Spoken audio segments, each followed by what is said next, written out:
That. I can do this. You take the big stuff now. I can take care of this. Okay, is the volume all right? Everything okay? That's good. Yeah, Welcome, volume's everybody. Looking to see how many we have, quite a lot by the looks. And so this meeting is about assessment 2, which is coming up on the 25th of this month. And this one was really effectively for you to ask questions of me, although I've got some, I can share a screen with you to take you through the actual template that you're going to use for the assessment, if that will help you as well. So maybe I should do that first, because you might like to be taken through that particular, the thing you've got to use to answer the assessment. So I'll see if I can be clever about sharing a screen. Who knows? Yeah, there it is. Okay, so you can all see that? Just nod. Yes, yes. Okay. So to do this assessment, this is the actual document you're going to be using to carry it out, which is very structured. Basically it asks you to, that's your cover sheet, and you'll put the URL of your reflective practice there as well, of your blog post. And then it's this document that you're actually going to be annotating. And it's got very clear and detailed instructions there on what to do. And so I thought I would just go through it slightly with you. I'm just going to move you over the other side of the screen.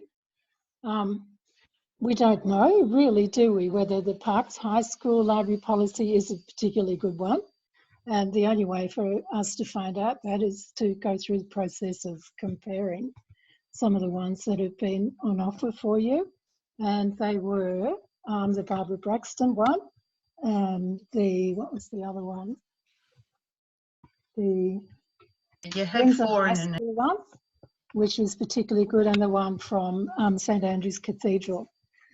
So, you know, if I were doing this, I would be looking at those as examples of collection development policies and seeing what's in them and seeing what's in this particular one and what's missing. So I went through the Barbara Braxton one and also the Windsor High School one, and they do seem to have pretty much the same kind of headings. You know, the mission statement, the nature of the users, the purpose and role of the collection, the nature of the collection, priorities and goals, selection aids and selection criteria, and especially the development of digital collections, which I think is what you're encountering in the modules currently, the importance of including in the policy the digital collection in the school. And I'm seeing a very alarming set of discussions about the inequality that there is between the various schools' provision of digital collections, which is, you know, just appalling. And it's more noticeable than ever in this COVID time, which is disappointing. So if you're looking at Barbara Braxton or Windsor High School, they have pretty much the same headings. So they may be useful for you to use when you come to critique this particular one, and also to see what Parkes High School might have that the other two don't have. And then there's a particularly good document that is, what is it? The manual for developing policies and procedures that comes from the Victorian Catholic Teacher Librarian Group and also ALIA. And that's really good on should be in a collection development policy. And it's, you know, stresses that it should be brief and it should be succinct. And it's possible that the ones we're looking at are too detailed. So, and in that document as well, which I put in an announcement I made to you, and it's also in the modules, there's one of the appendices has a collection development rubric, which is really good to look at to see how you can evaluate collections. So there's the headings in those two policies.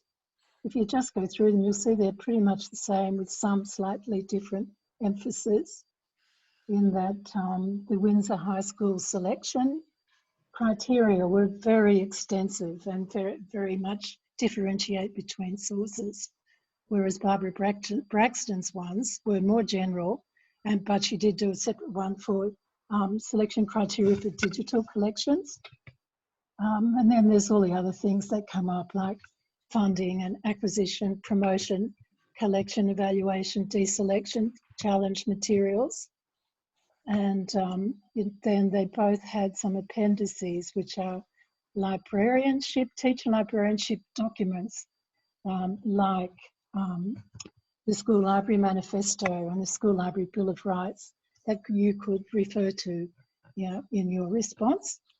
So maybe the ones you've got are a little bit too detailed, but it'd be a good place to look to start, and to also consider your own school, what is necessary in your own school. And what else is there? I think they'll come up as we go through this. So this is the one you're looking at. And the annotation, this is where you do your response, is on the right-hand side there. Don't change the left-hand side at all. It's a good privilege, it really is. It's worked, this has worked quite well in the past. So these questions that are there for you are just a guide, really, and not necessarily to be answered. They're just thoughts for you to consider while you're looking at the policy. Do you need to know the difference between a policy and a procedure? I think you probably do. You know that the procedures are far more detailed day-to-day sets of instructions for how to do things in the library, like process resources.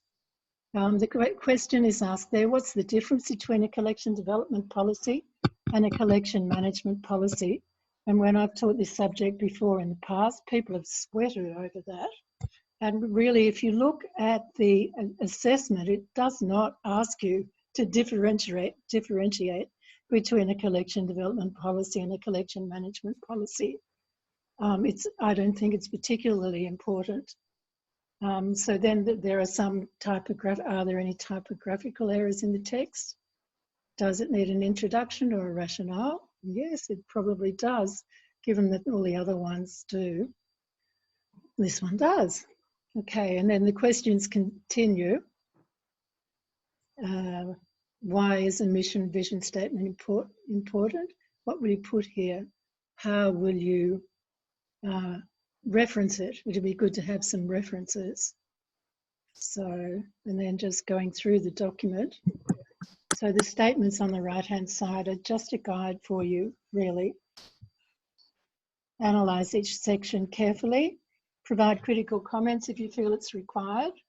Show with highlighting and strike through which elements you would delete or replace or move for your policy in the left-hand column, and include discussion about additions and replacements. Include the reasons. You do not have the word count to actually write a policy. So your job is just to critique and analyse rather than rewrite. Okay.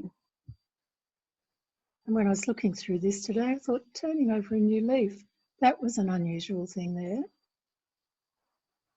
And I like this, the areas, how targeted it is to the curriculum in the school. It's really good. And then it moves into selection criteria. And you've been doing that, excuse me, a bit tickly throat. It's not coronavirus, thank God. Selection criteria there, who's responsible for it. Selection aids, and these are the things that you've been looking at in the first assessment, selection criteria, selection aids. The format of the collection, that does seem to be in all of the collection development policies. And then it goes on, evaluation, weeding, and so on, challenge materials. And it's really important, this last one, the concluding paragraph where you reflect on the policy provided and how a collection development policy can be used as a strategic document. In the past, people have forgotten about that little bit. It kind of got brought out by all of the annotations above. So that's what you're going to be using. And I was thinking too, saying to you that if you look at the marking criteria, you will see what absolutely has to be included in it. And the first one is about the function and purpose. And then I'll just look at them. The first one is the collection development policy function and purpose, selection criteria, selection aids, challenge and deselection criteria, resources to respond to curriculum needs. And, you know, so they're the very main things, absolutely must be in your critique. Yeah, so, and also, so the marking criteria then goes on for the reflection, and all over the last criteria, which is collection development policy as a strategic document, that kind of applies to both sections, that you're looking to the future of school library collections, and that needs to be visible in your response. So maybe that helps. Let's just get back to where I am with you. I don't want to lose you. How do you do stop sharing? There we go. Right, so there you all are. And I could either take you through the PowerPoint that you probably all have looked at already, or we can use the time to ask questions. You can unmute yourself to ask questions, or else you can use the chat. So I'm just seeing you have got questions in the chat. Okay. Would I consider the parks policy as brief? Yes, relatively brief. So, and Tammy is asking so we don't keep those subheadings in the right column? No, they're just there for your guidance. Yes, it's exactly right. So if anyone wants to ask a question, have you got particular questions? Are you able to unmute yourself, or have I taken away your power? No, we can unmute us. Anyone want to speak? Yeah, sorry, Lee, I missed it when you were mentioning the breaks. Could you type in the chat whether I've muted you somehow? I don't think I have. Hello, can you hear me, Lee? Oh, you don't have any questions? You're all okay, are you?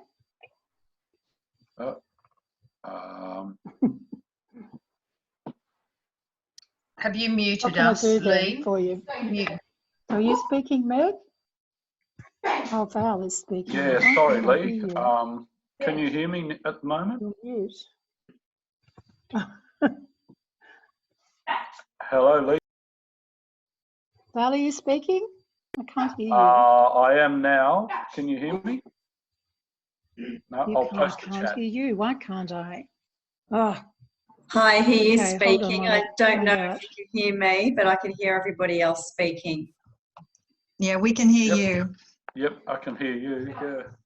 Okay. No worries.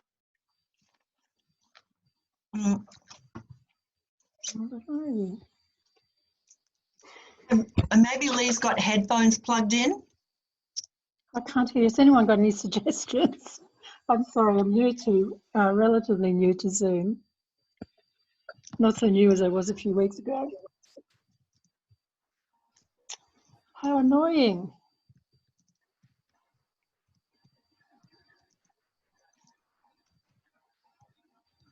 No, I don't have headphones. Is your computer on mute?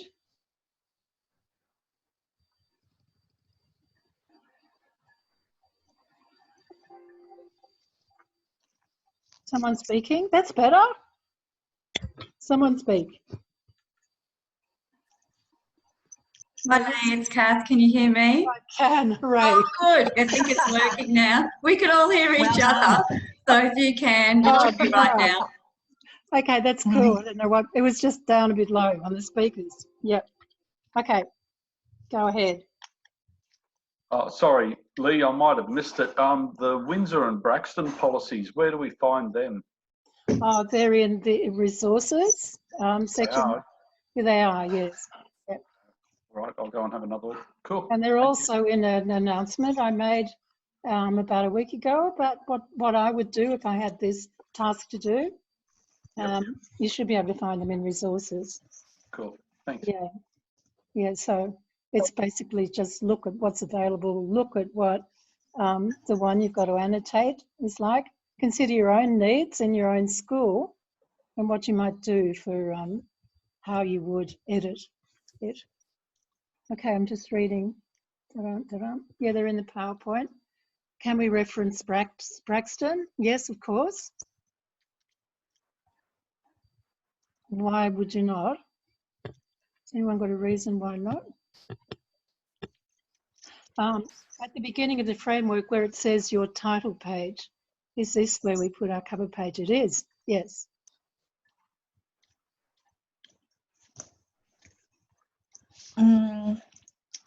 Lee, you were talking before about a rubric. Did you say that came in an email or somewhere else? I do remember seeing it. I just couldn't remember where it was. I'm so sorry. That's in the, what is it in? Yeah. It's in the subject outline. Okay, Yeah. great. Thank you. It's the manual for developing policies and procedures. Great. Thank you so much. And there's a rubric there for evaluating school library collections. It's a really good document, particularly about the emphasis that there needs to be now on digital collections. And it's written by Prue Mitchell and colleagues. It's very good. Thank you. That if I were you. Okay. So why is that there? Oh God. All right. So I'm just reading in the chat what's going on. I couldn't see a lot of information in the marking rubric in regard to referencing required. Is it expected there will be a wide range from journals and textbooks or more from the ALIA manuals, etc.? I think there will be some journal articles, but there certainly need to be some of the ALIA manuals and the policies and procedures. It's more that, but you're also using the modules and the links in the modules and where the links take you. I know there was that bit of confusion in the marking of the last task where people thought they were not to reference the modules. I think I've made that clear now that it's just don't use the actual words of the modules, you know, as a reference, but rather you obviously would have to use the links that come from the modules and the references down the end of each module. The modules are particularly relevant now, the ones you're up to. The only one that's not is copyright. I don't see how copyright fits in a collection development policy. I don't think I haven't seen it in any collection development policy. Okay. And so Tammy's asking about the highlighting strike through won't be included in the word count. Correct. It's just what you write in the right column. Yes, I think, Jenna, she's talking about, should we reference the relevance of COVID and what it's made you think about the future of the school library collection? Because it really has made people think about it and the online resources that are needed. Yes, I would think that'd be really good in the looking to the future section. I noticed today I went looking in the discussions that people are moving ahead to module 6, which I think that's the one about the collection development policy. And the last one, the looking to the future, they're really relevant for this task. And, you know, it's good to get into those before you write it, really. How do you use a strike through? Does anybody know? I don't think I do. But it's a word function. Does anyone know?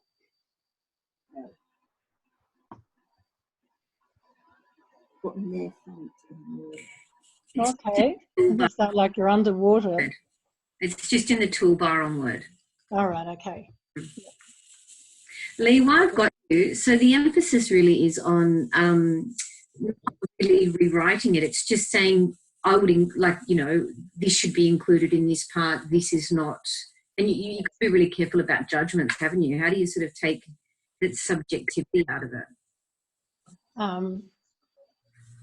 To criticise the policy, you mean? Yeah. You know, Yeah. I think your task really is to criticise it, and you can just go for it. You need to go for it. Okay. Yeah. And yeah. So, are you feeling happy enough about this task? You don't look happy. Let's face it. So are you implying that it's not a terrific policy by saying your job is to criticise it, go for it? No, not really. No, it's. I don't think it's a particularly bad one. But in the previous runs of this subject, people have got very nitty-gritty about the layout and the typing, the errors of expression, that kind of thing. They've got right into criticising it, yes, in detail, from an editorial kind of sense, as well as what should be in a collection development policy. It's interesting to see how people are commenting on in the discussion forums, and it's been my experience too, as a teacher librarian, that a lot of school libraries just don't have these collection development policies. And I must say, when I was in my last school that I was in, you know, we put together a terrific collection development policy, popped it in a drawer, and then didn't use it very much from then on. So I guess, you know, one of the focuses of this is to have a document that's really relevant and owned by more than just the teacher librarian and the library. You know, consider collaboration to get it accepted and a really usable document. To me, when I was a practicing TL, it was more about accountability, and it would have been good if it was a much more of a dynamic document that you referred to all the time. Yeah. So. Sorry, Lee, I'm just conjecturing here. Yeah. Are we able to save on word count by basically mentioning a particular example or policy with a hyperlink to that in the, you know, ALIA literature or whatever? Well, you could just do an in-text reference, couldn't you? Yep.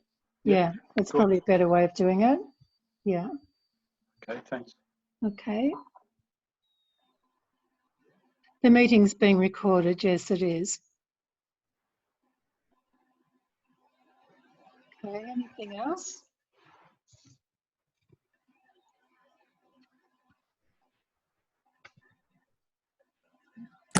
Thinking.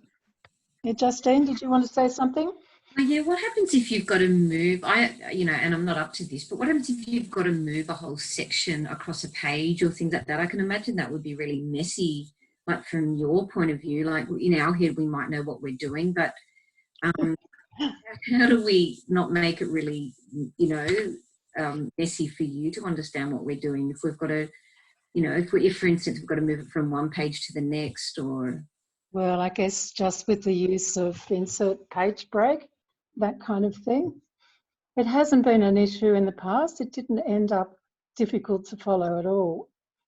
So I'm hoping it's going to be all right for you. Is anyone into it yet and has started doing it and are finding the layout difficult? No? Okay, that's good. Well, I'm just reading the chat again. Yeah. If I want to make it clear that I would start what we said on a new page, then I need to put use insert page break. Yeah.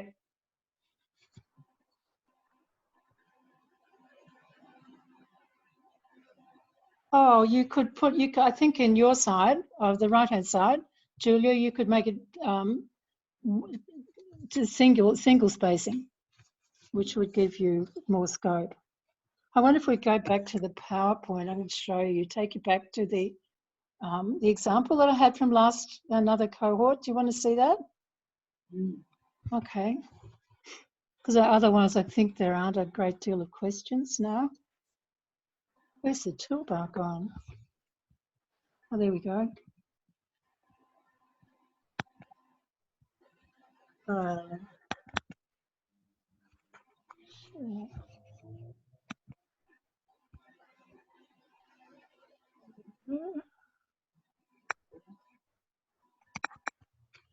And if I just go,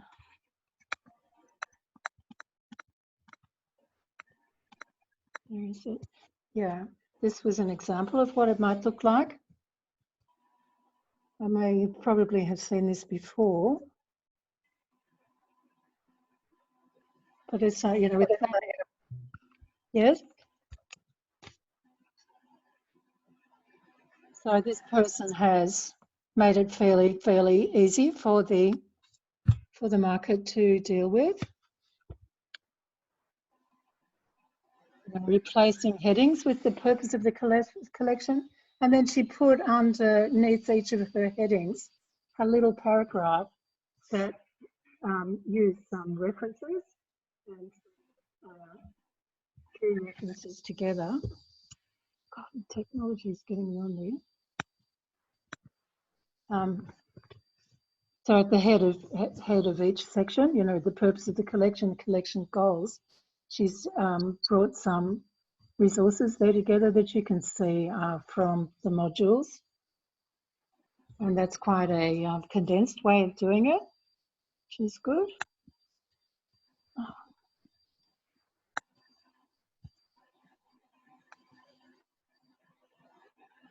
So if that's a help to you on how it's done, go back to that and have a look. And there's, you know, highlighting in yellow and putting strike through. She clearly knew how to do it, and also putting a highlight behind it in the text is really good. It is really quite hard to mark. Yes, it is, I must say, but we get used to it.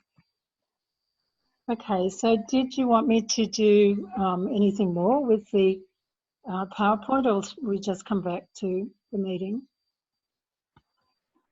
I'll stop share. Okay.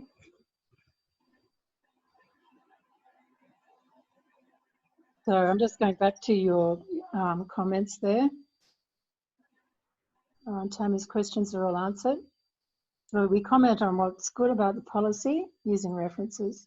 Yes, you do. You're critiquing it. So that's the policy, and then the other one is the critical reflection. Is someone asking a question?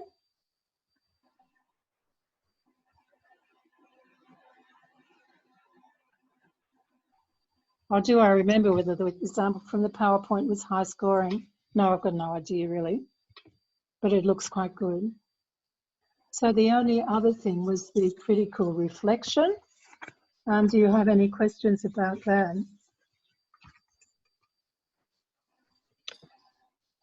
I've noticed people have been going well on their discussions. You know, they're obviously building up the number that they have, because the reflection asks you to show change over time.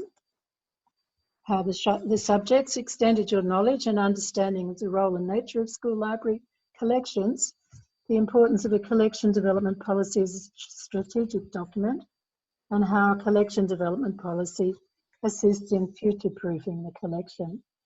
So that's what's needed for that, and it needs you to refer to at least 3 of your forum or blog posts throughout the semester. 3 is not an awful lot, really, but I can remember from marking this before. The third dot point there, how the collection development policy assists in future-proofing the collection, kind of was the way that I was able to distinguish between really good reflections and not so good. That seemed to be very important. Okay, so you need to have the link to your ThinkSpace reflection. I find it really useful too for me, and also the markers, if you've copied and pasted it as well at the end of the document, because it's just easier for the marker to carry on reading straight after, you know, all in the one Word document. Okay. Oh, that's good, Kathy, that you're finding the task clearer. Good. Another thing you could do too, if you are, you know, in your libraries, if you have other examples of collection development policies to look at, if you've done one yourself, that's the best preparation for this. Okay. Yes, Alison, you can certainly email me if you need any clarification, but you can use the forum as well. So that's all good. And so I don't really know whether I've got anything more to discuss with you if you, unless you have further questions yourselves. Anything? You all look a bit, you know, overwhelmed. It's a really tough time, isn't it? I personally have not been out of this room all day and haven't spoken to anybody.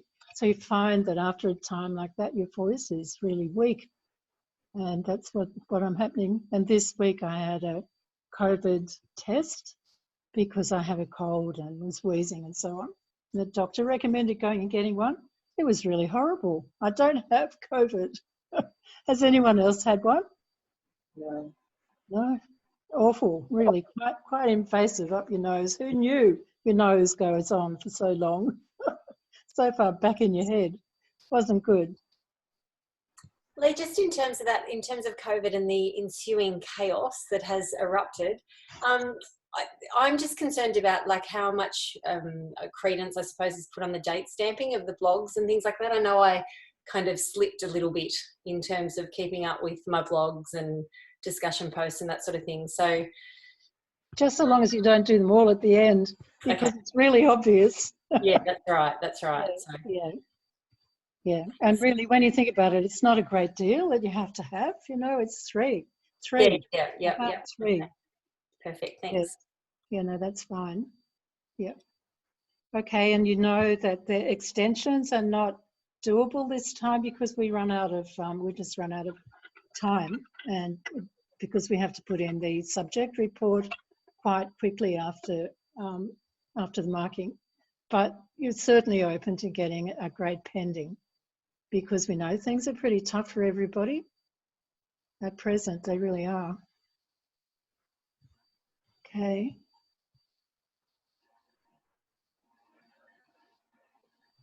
Yeah, so I think it's probably, with the blog posts, if you could do some, you know, I'm sure you've got some already.